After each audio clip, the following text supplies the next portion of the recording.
Today, we're going to be talking about financial freedom and what does that mean when it comes to wealth? Yeah, because it's something that's sort of thrown around a lot, and I don't think it's something that it has like a transparent description, and it means different things to different people. So Ruth and I are going to discuss what that means to us. Maybe it resonates with you.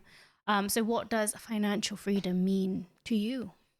So it's very complex. Financial freedom definitely means something completely different to when I was in my teens, my 20s, and now into my 30s. Financial freedom now in my 30s means being able to have a lot more time back with my child and my family. And it's really just getting back my time with doing the least amount of work in exchange for money. Yeah. So I think for me, it's time reclamation and being able to pay for your lifestyle, like having assets that pay for your lifestyle. That is financial freedom. Freedom is to do what you want. Actually, financial freedom could also be, say you're doing a job that you love. That's still like you're getting freedom Because you're doing something that you because you don't feel constrained because Yeah. even if you're making money from it, it doesn't necessarily have to be an asset to give you financial freedom as long as you are enjoying what it is you do. Personally, our businesses are really, at least our buy-to-lets are really a means to have time freedom. We're not necessarily really passionate about the aspects of like property management. We are passionate about what property does for us as an end result, which means we don't, as much as we love property, we don't want to be in it, if that makes sense. We don't want to like trade our time for running a property because that's not really where the passion lies. Yeah, Does that I feel make like sense? for some people that might be, but for us, it's Yeah. just bringing back the time Yeah. to be able to do the things you want to do with the people that you Yeah. love, or try or be able to have the time to be able to pursue something new. Like we really want the opportunity to always be able to have flexibility in our life. Flexibility. That's Yes. And have the freedom. options without feeling like you can't do certain things because finance is going to hold you back. But property and investing is a means to get your time back. But if you want to be in the property business because you're passionate about managing people or whatever it is that it may be, and it might still be time. It might still be financial freedom for you. I hope. I also say as well that financial freedom for us when we were in our 20s, I felt like for me that financial freedom meant uh, a lot more travel in my 20s, and being able to start investing, which gave financial freedom, allowed us to be able to start a business where we were really passionate about. And that's without both, I'd probably be doing something completely different, and exchanging my time somewhere else. But yeah, I'm gonna say, what about you? Listen, my goal with financial freedom is to build up enough assets that give me my time back so that I can spend time doing the things that I love. And that could be traveling or building up a new business that I'm actually passionate about. And then not having the pressure of depending on that business to pay for my living. But yeah, I think that's the thing. Financial freedom is just such a great, it's such an umbrella thing. It could mean so many things to different people, but that's personally what it means to me. And there's no right or wrong about it either. Like, I think the first thing that you think of when you think of financial freedom is like multi-millionaires who have like millions in the bank and they're living in Dubai and like driving flashy cars and having the hottest like designer bags and surgeries and whatever. But There's nothing wrong with that either. But I think that is probably the first image that comes to mind. The one that's flaunted as what's like financial freedom means that's success. And that shows showing that is a success of what financial freedom is, whereas financial freedom doesn't have to look like that. No, financial freedom is being able to be able to wake up in the morning and not have to be somewhere by a certain time. Yeah. You're just claiming back your time. And then if your passion is painting instead of turning up at an office at 9 a.m. and you get to spend your days painting, that's financial freedom. So it doesn't have to look one type of way.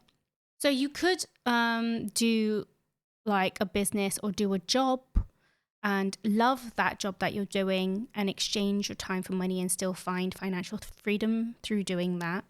But Ruth and I obviously have chosen the path of property investing. And the beauty of property investing is that the way it gives you back your time is because it compounds on the entire value of the house, not just the deposit you put down. Yeah. So it's like you put 25% down on the purchase of a property and do it up. And then 10 years later, the value risen, the equity that's gone up in that's you've acquired in that property is based on the entire cost, the entire value of the property, not just the deposit. So that's where like the magic of property comes in, and where you can really leverage recycling that money to be able to put into more properties to compound your income and freedom. Yes. And because you're making cash flow at the same time, you're not having to work more hours of your day to be able to receive that cash flow whilst your asset is appreciating. And that's why, there's only so many hours that you have in the day to be able to have what's the term? Pots. Put yourself into too many pots, you're going to burn out. So if you can leverage by leveraging your money by being able to put it into assets like property or stocks and shares, but yes, we choose property mostly because you get the cash flow as well, then you're going to feel a lot more financially not so stretched.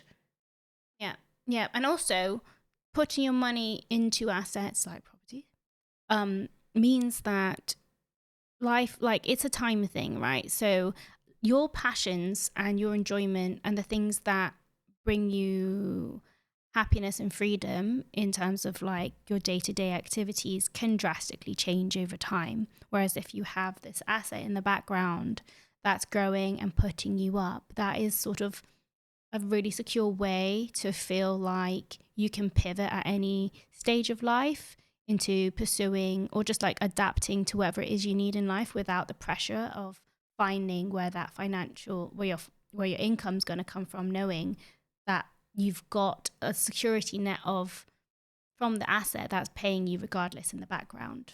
Yeah.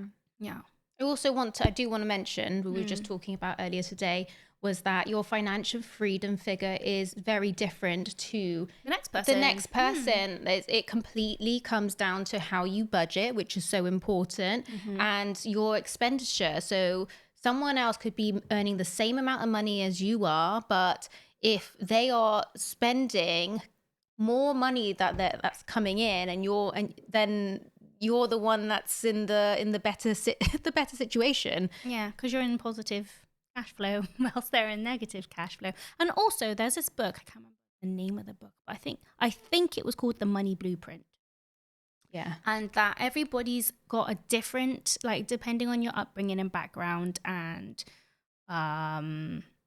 nature and nurture and everything, your comfort level of having money is going to be so different again between you and the next person, because some people might be comfortable with a certain, like, having like some people might panic having less than 100 grand in their bank account. Some people might be happy with having 6 months worth of savings. Some people might be happy with having 3. Some people are happy having like living on a shoestring budget and just maybe dipping into their overdraft. And some people might not be happy because that financial freedom never ever exists because they're never happy. Yeah. Or like, you know, that you're happy living in hundreds of thousands of debt.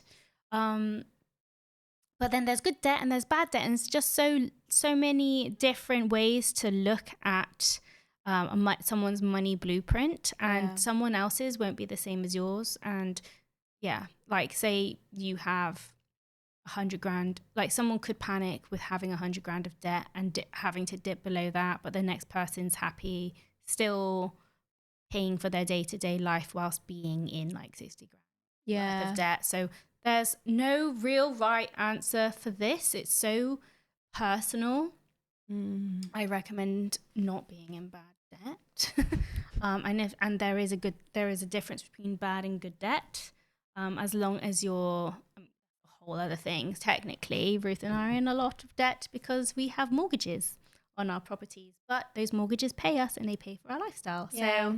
So our blueprint would look different to somebody else who just has a job and just rents and doesn't have that level of debt over their head. So I think attitudes to money and financial freedom are so unique depending on the person.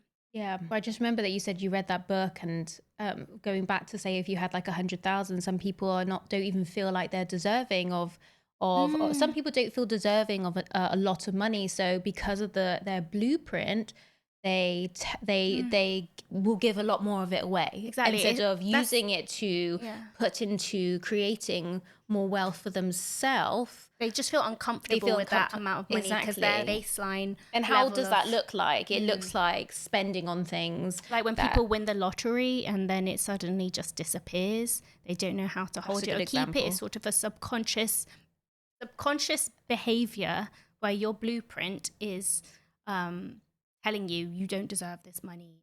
You need to flaunt that you've got it without really considering the consequences of splashing it on things that are liabilities, so that it doesn't you don't know how to hold on to it or make more of it to be able to not just keep some for yourself, but feel like you are deserving as well to be able to share that in a way that means that you're not at a loss too. Yeah. So I think it's pretty deep. Yeah, financial freedom and wealth building are very different things.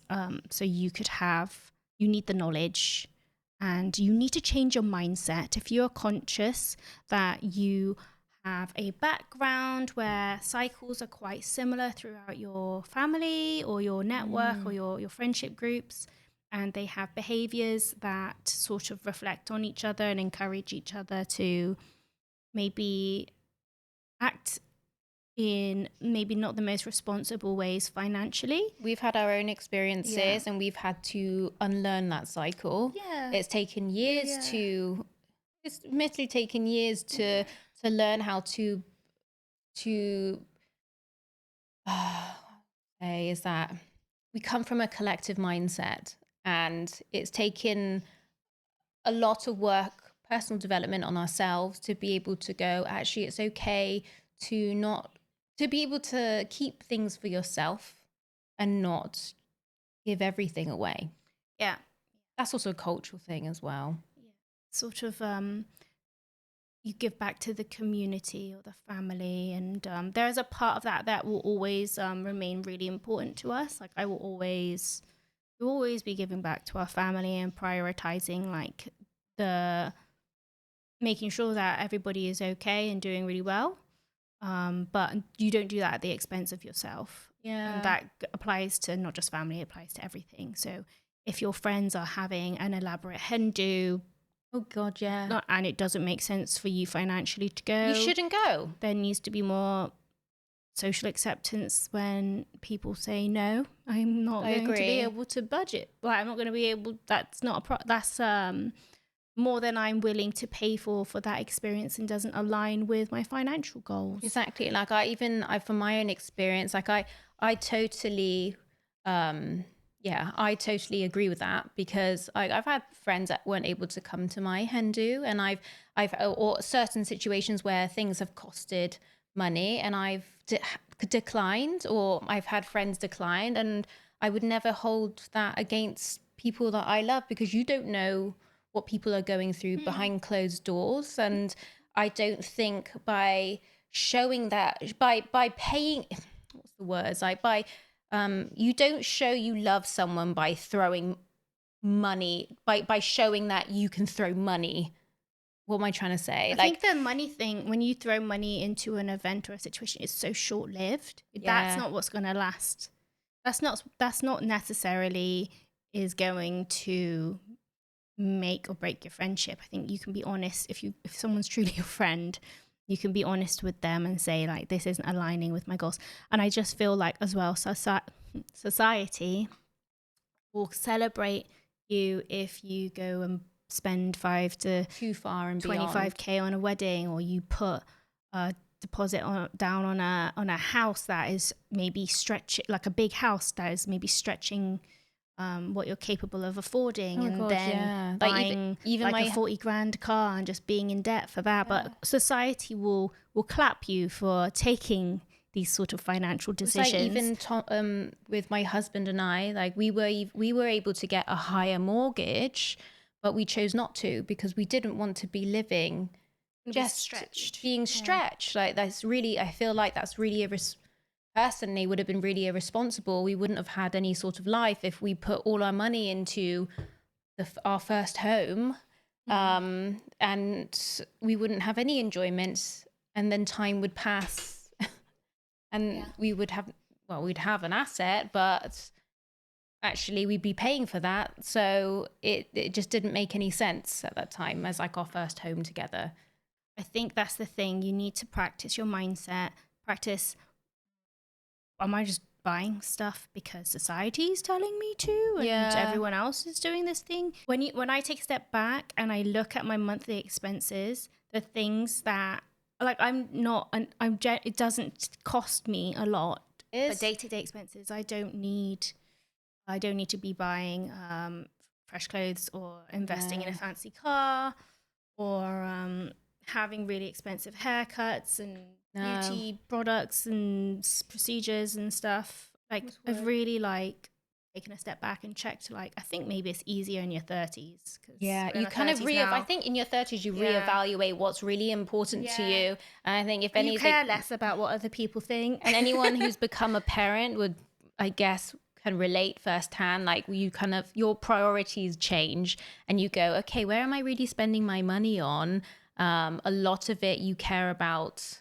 Like my whole focus is turned straight into, I just want to create a foundation where my son has like the best opportunities, and I'm going to be able to do that by stop buying things I don't need and prioritize his future. I mean, even with my son, I don't even buy like for his clothing. I buy secondhand stuff because I just know he's going to grow out of it. So what's the point in buying super expensive clothes? To show for what? But obviously each to their own. But my theory is that I'd rather actually spend the money on us having fun adventures over buying another pair of trousers for him that I could get for £2 on Vinted. This is not sponsored, but love Vinted for Just children saying. clothing. Yeah. If you have a job or a business and you're not growing in assets, a portfolio of assets, then you're sort of capped with how much you can really expand like your lifestyle, if that makes sense. So like one property that pays for utility bills and rent, the other property pays for your holidays car or your holiday. the next property pays for the next property pays for like groceries and birthday presents. A really, really good exercise that we do is before basically buying anything that we want online, you kind of have to figure out how many hours of work is it taking you to be able to afford that thing. And if it feels like it really isn't worth it, or also not buying something instantly and leaving it in the basket for another day or two, so that you can evaluate, do I really need that thing? And this is how many hours it's going to cost to be able to buy it. It really makes you think, I want to spend them hours. do I want to spend them hours just to buy that thing? I think it's a really good practice. Yeah. You might want to spend them hours for that Exactly. thing. But it gives you time to evaluate whether it really is worth it for you. Obviously, like, there's no judgment at all. Like, everyone has different wants and different needs with what they love from life, and what they think is worth it. And so there is absolutely no judgment there when I say that. It's just going, okay, I'm going to take a step back and reevaluate whether it actually is worth it to bring that into my life or not. As well, like recently I've been a renter for the last few years, and every time I move, you realize what is worth keeping and what's not worth keeping, because your belongings just sort of accumulate, and it makes me want less belongings, because I don't want to have to. Once you buy it, you've bought it for the lifetime of that, the lifetime that thing will exist. So, like, say you've got clothes, you're gonna be responsible for disposing of them or hauling them around for the foreseeable. It makes sense if you're looking to have a home that you're going to live in for a really long time, but if you're renting, it really makes you be like, can I be bothered to lug this around with me over and over again? If I'm wanting that flexibility of being able to move according to what it is I'm wanting out of life. Live more with less, that's it. And it's very inspiring, and it really aligns with us, where it's all about having a lot of joy without accumulating a lot of objects, because it weighs, that was the metaphor, is that it weighs you down. Yeah, it does. And it does. And like, I mean, there's a reason why we do spring cleaning, and like we cull things out of our life. It's normal, it's natural to remove things that no longer bring you joy. Like, I don't know if anyone watched in the pandemic, Mary Kondo is a babe. She is someone who gave me a lot of reflection onto what truly gives me joy, and what doesn't. Then it can be repurposed to someone else and passed on. So regarding financial freedom and wealth building for us, our attitude towards that right now, and our goal is to grow our portfolio with a slower growth. We're not looking for, we did the shiny penny syndrome thing. We're over it. It costs really more in terms of physical and mental health than it's worth. So we're basically planning on building our financial freedom through slowly growing our buy-to-let portfolio, which has worked from us for the beginning, and it still works for us now. Our plan is basically to reduce the cost of living, because it's so easy to get trapped into the high, especially in the Western world, the high cost of living. So figuring out ways to reduce those costs, and then keep building our buy-to-let portfolio, which is not in, it's like we're done with the shiny penny syndrome. We want peace. It's just not worth our physical mental health personally.